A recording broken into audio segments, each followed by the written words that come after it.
Inabot ng kalating araw mga idol bago na ibaba itong isang malaki na to.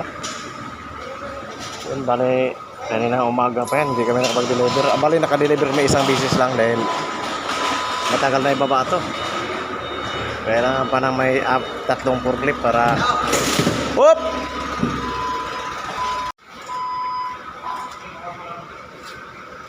So dito lang naubos yung oras namin mga idol dahil mabigat talaga sobra itong mga idol. Ito nga si Idol Fox na to. Nahihirapan na sa Idol Fox kakaisip kung paano ibaba, sobrang bigat. So buti na isipan niya Idol Fox na tatlong forklift ang gagamitin namin, tapos sabay angat, tapos sabay abante yung container van na kinargahan yan.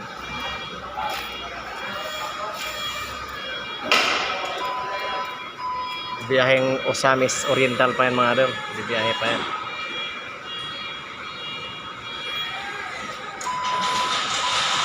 Papawisan ka kung bubuhatin mo eh.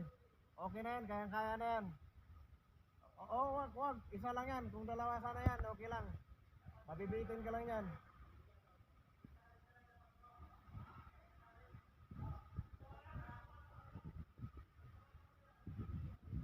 Nagilid ba ito? Sa gitna pa rin, no? Dito ilagay sa gilid, dito. Idol, dito ilagay yan, oh. Dito. Diyan, sa gilid na yan. So, malapit na lang pala. Ang gitna, nandiyan gilid na yan. Huwag ka, mapawisan ka na naman yung ginagawa mo eh. Mapawisan ka na naman yan. Napawis na si Idol Fox, oh. Nablima kung paano na ibaba.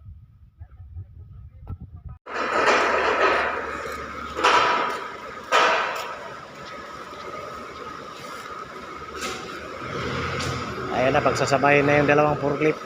Kanina nung ibinaba tatlong forklift kasi nasa taas ng container, pero ngayon igigilid na lang dito sa gilid. Ayan, oh. So dalawang forklift na mag-aangat. Ayan, ayan, oh, ganyan. Dalawa.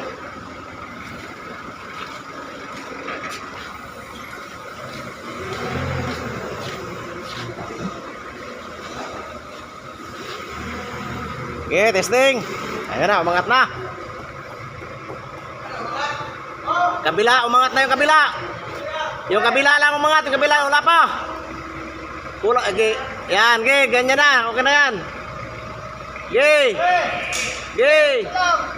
Yay! Ayan na. Dinikit na. Yay! Hop! Hop! Okay na. Okay, thank you Lord. Nailugit din sa wakas.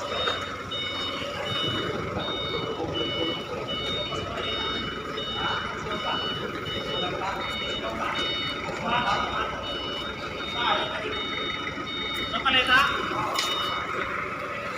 Oh, Idol. Ano na?